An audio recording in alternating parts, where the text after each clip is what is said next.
Welcome, beautiful people. This is Queen Angel. Yes, like the title says, I'm going to be talking about why I decided to remain a virgin till marriage. I decided to remain a virgin till marriage when I was 13. So basically, I come from a broken home. So my dad divorced my mom. And because of that, when I was younger especially, I used to be very afraid of guys because I felt like they would hurt me, basically like how my dad hurt my mom.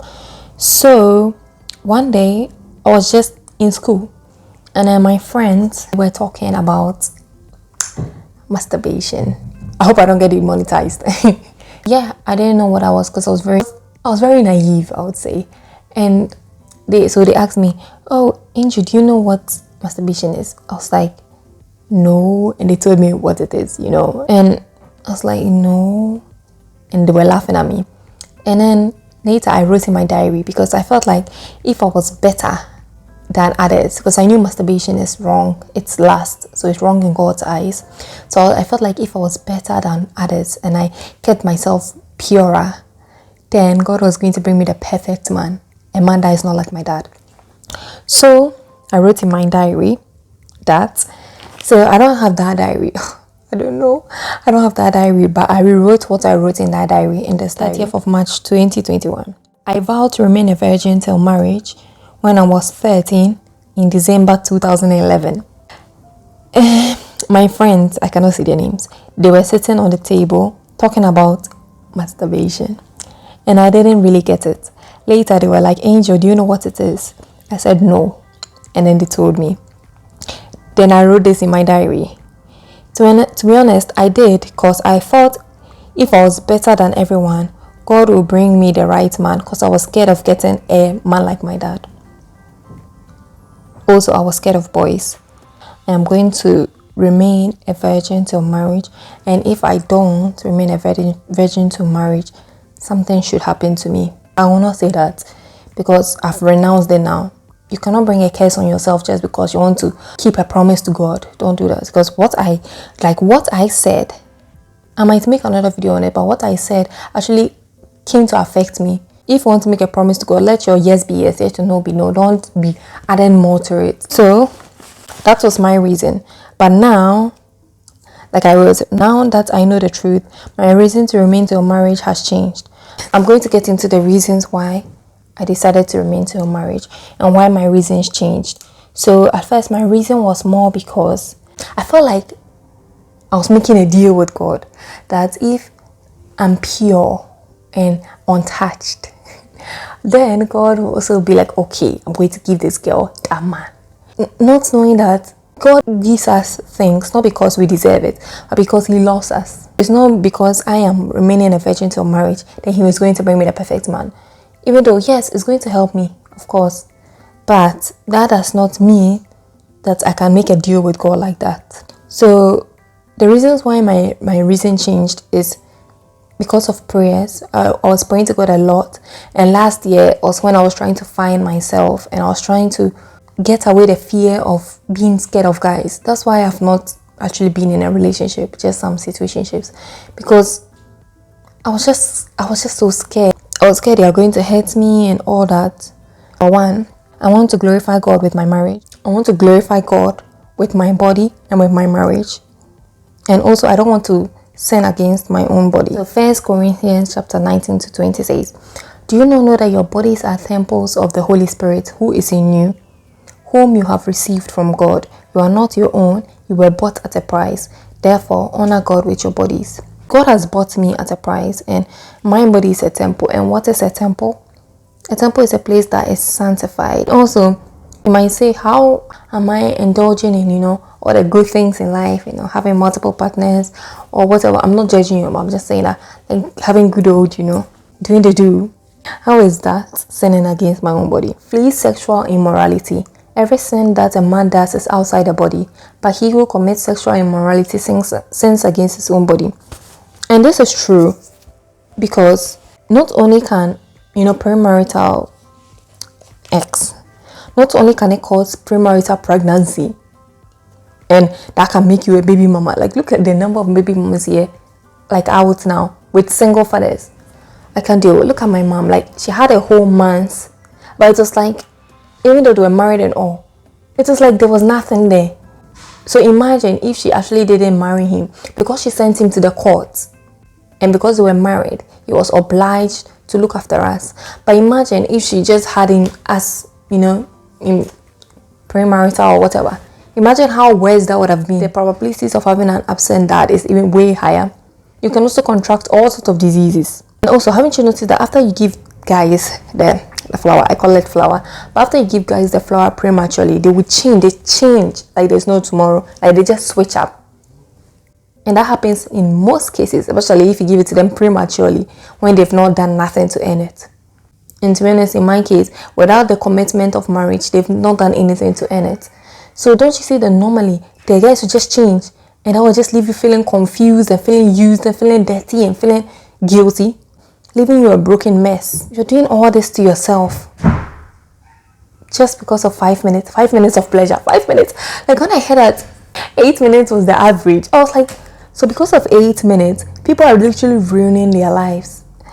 Let's move on. So, number 2, I also want to prevent ungodly soul ties and sexually transmitted diseases and demons. It can cause soul ties with the wrong people. I'm sure you've heard this so many times. Do you not know that he who unites himself with a prostitute is one with her in body? For it is said, the two will become one flesh. What does this mean? So if I unite myself with a prostitute, I've become one with her. So basically, if I unite myself with that douchebag or with any guy, I become one with him. You got that right. Whoever you sleep with, you become physically, mentally, emotionally, and spiritually joined with them. Why do you think a lot of girls become clingy and obsessed after they do the do?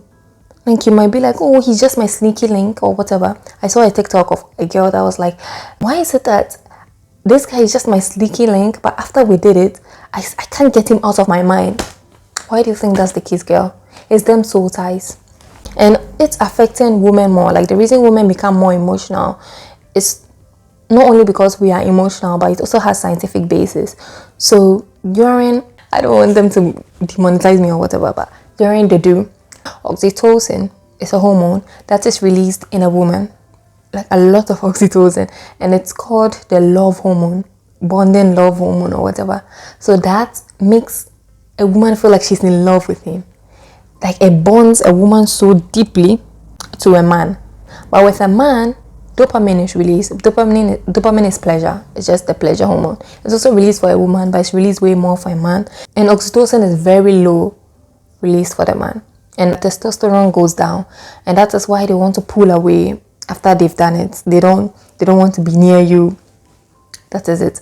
So especially if they've not had any emotional connection to you, then they're just going to flee. This is one of the reasons why I don't want to just give myself to just any guy.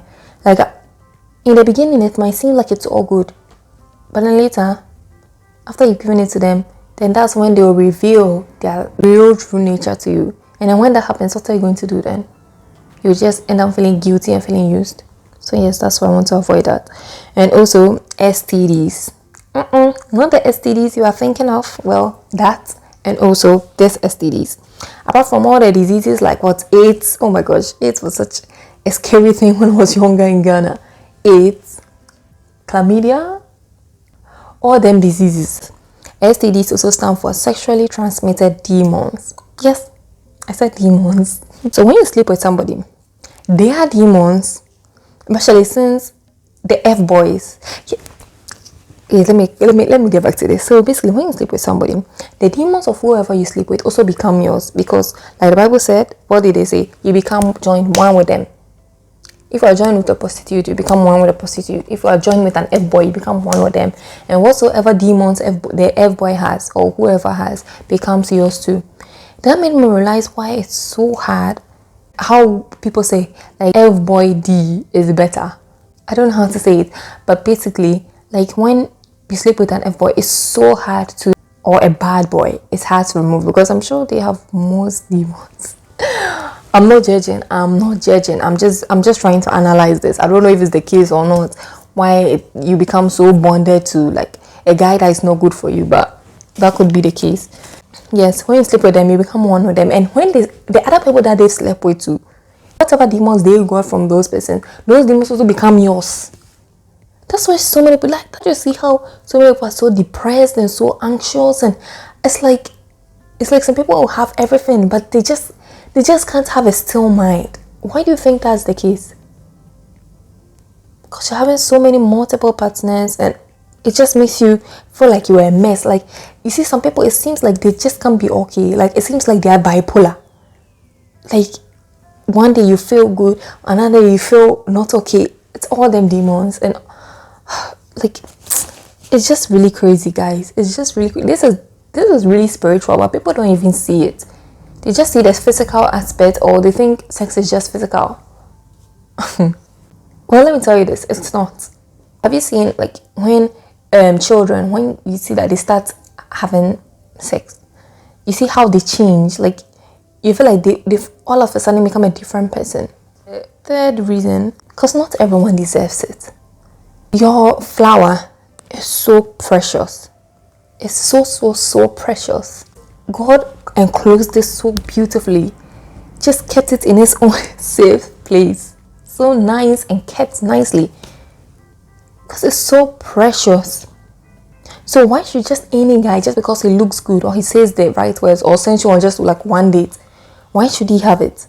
Guys do not give you commitment after sleeping with you, do they? After sleeping with you, they might be like, you're not my girlfriend. So why do you think they deserve the cookie, the flower, just because they sent you on a date or whatsoever?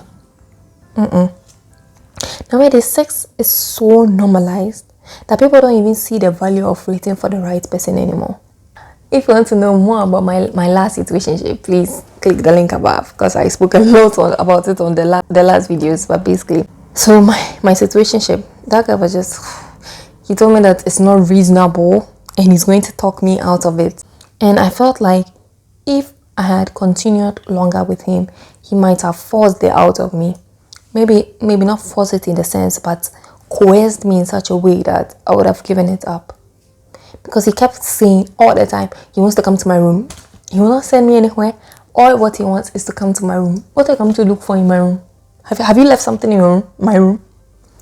He kept saying, you want to come to my room. And then one time he was like, we should go on a drive at 11 p.m. at night. Okay. Okay. And that was during the pandemic.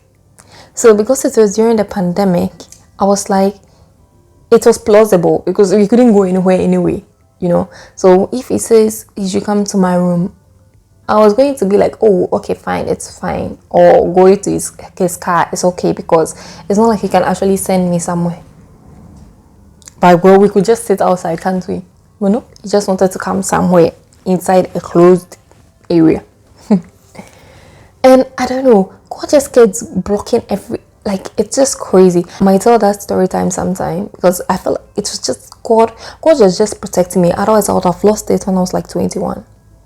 I wouldn't have it now. Fellow virgins or fellow women that are celibate right now, I know that like some people might make you feel like it's lame, especially since the world we are in is so sex crazed. They might say you are lame, or they might say that guys wouldn't want you, but just take it as a sign that they are not the right man. So bye, thank you, next. Just take it as that sign. Do this trick, like when you get to know a man and then you just tell them that, oh, I'm a virgin, or I'm waiting till marriage, or I'm celibate. Just use that as a way to know if they are right for you or not. Because most men, when you tell them that, they'll be like, screw, bye, I'm not up for this. You'll be able to sort out the good ones from the bad ones. Yes, your DMs might be dry or whatsoever, but at least it's just one man that you need, don't you? Just one man. So just stay away from all these guys. I know it's hard. Like, I'm just saying it like it's so easy, but it's hard. Maybe compared to somebody who is celibate, who has tasted the forbidden fruit, who has tasted it, it might not be as hard, but it still gets hard sometimes. And I'm not saying I'm so innocent and I'm the best or I'm better than whoever. I'm not saying that, because I used to also struggle with lust, like pornography and blah blah blah. and God delivered me from it. It might be hard. It might be very hard. That's why you need the strength of God, because without God, it might be almost impossible to do. I'm just telling you. It's just a fact. No temptation has overtaken you that is not common to man. And God is faithful. He will not let you be tempted beyond your ability.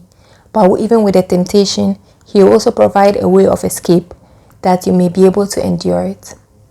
So even if you feel like you are being tempted, like severely tempted, or you're in a circumstance that you're with a guy and it's going on, there will still be a way for you to escape. Like how Joseph did when Potiphar's wife was trying to tempt him to sleep with her. He ran. So when you see that kind of temptation coming on you, run, girl, run, boy, and save yourself. Because your virginity is precious, and if you are celibate, I applaud you, because I know it must be so hard. But I know with the strength of God, there's nothing we cannot do. Like the Bible says, I can do all things through Christ who strengthens me. I know this is kind of bizarre to say, like God should give you strength for this, but even if God was to able to bring His own Son to die for us, what more can He do? So ask God for strength. But God, I need strength to be able to wait for the right man and not to give myself to just any guy, because they don't deserve it. They don't deserve me. You see what God will do for you. I want to do another video on tips of staying celibate, hacks or tips. So if you want to know that, please put it down in the comments below. Don't go yet. Another video is coming in. 1, 2. I vow to remain a virgin till marriage. So help me God.